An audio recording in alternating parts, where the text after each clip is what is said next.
Este complexo de sinagogas, por vários séculos, foi usado pela comunidade judaica de Jerusalém como centro social e religioso, de modo especial pelos sefaraditas. Durante todos estes séculos, a sorte dos judeus da comunidade de Jerusalém esteve intimamente ligada a estas sinagogas.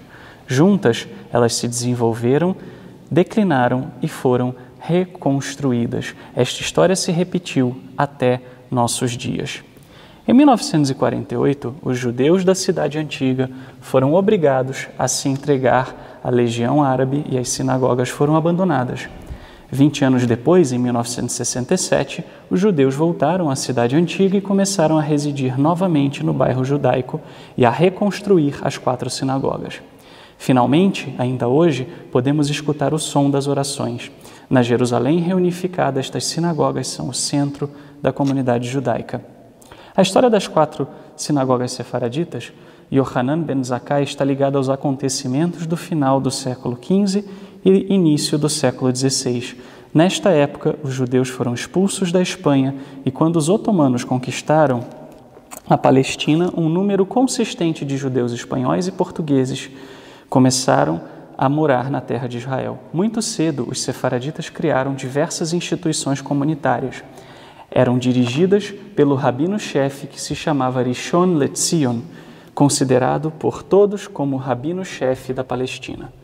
Em 1588, o governador turco de Jerusalém expropriou a principal sinagoga da cidade, construída cerca de 300 anos antes pelo Rabi Moshe ben Nachman, chamado Ramban.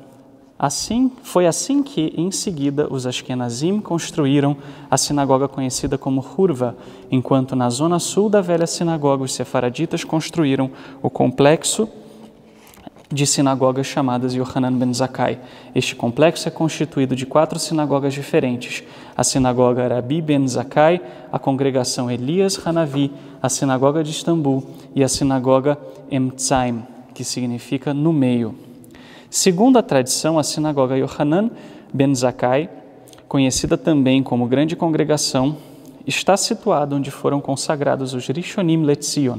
A congregação de Elias Hanavi traz o nome do profeta Elias, pois aí se encontra uma antiga cadeira que, segundo a tradição, foi usada pelo profeta.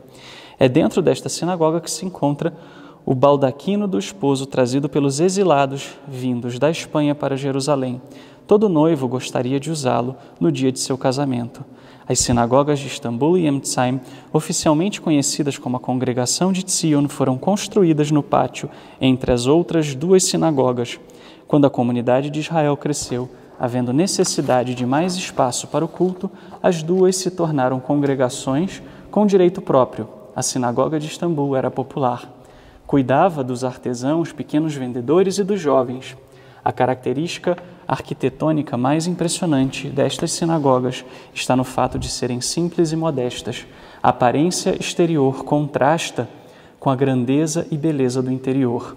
A parte externa não é muito imponente porque os arquitetos abaixaram o nível, fazendo com que ficasse a 3 metros abaixo da rua, o que torna o interior grande e amplo. Estas sinagogas mostram vários aspectos da arquitetura bizantina e muçulmana, porém falta simetria connatural destas arquiteturas. Falta também uma visão de conjunto e isto demonstra que as sinagogas cresceram no mesmo ritmo que as suas comunidades. Os arcos e cúpulas góticas, que evitam de todos os modos formar o desenho da cruz, combinam bem com as janelas de estilo mourisco, de corcovas de camelo e com as decorações que se acham sobre as portas. O conjunto cria um efeito bastante raro. Quando se iniciaram as restaurações, se achou melhor seguir tanto quanto possível o desenho e o espírito das sinagogas originais. Arcas santas, púlpitos, candelabros foram trazidos da Itália, da Turquia, de Gibraltar, para substituir os velhos objetos rituais. A fundação de Jerusalém, juntamente com o Conselho das Comunidades Sefaraditas, assumiram a responsabilidade da restauração. O National Parks Authority, que trabalhou com a Companhia de Reconstrução e Reabilitação do Bairro Judaico, desenhou o projeto. O arquiteto Dan Tan supervisionou a restauração, que durou 4 anos. A reconstrução foi concluída com a ajuda recebida de Jad Avi Haishur, Joseph e Agnes Katz, de Pittsburgh, e também de Sir Charles Clare, de Londres, David Rose, de Nova York, e a Fundação Silverman, de Jerusalém. Tradução a partir do texto italiano Arcangelo e Judite. Nós agradecemos a instituição das 4 sinagogas sefaraditas por ter cedido o texto que nós utilizamos aqui para descrever o interior destas sinagogas. Estamos aqui concluindo a nossa visita brevemente, falta apenas um cômodo, uma sinagoga para podermos visitar. É tudo muito, ao mesmo tempo, grandioso e simples. É uma arquitetura maravilhosa que remonta e lembra ao tempo antigo, onde os sefaradim, os judeus da Península Ibérica principalmente, tinham a liberdade de poderem construir aquilo que desejavam construir nas suas sinagogas, com influência também de arquitetura do período. Certamente que todos os Bnei Anissim gostariam de ter tido a oportunidade de poderem ter vindo para Jerusalém como estes puderam vir, mas é uma alegria saber que pelo menos alguns conseguiram aqui chegar e manter-se ligados ao povo judeu, sem terem sido obrigados, sem terem sido forçados a deixar a sua identidade em nome de outras religiões.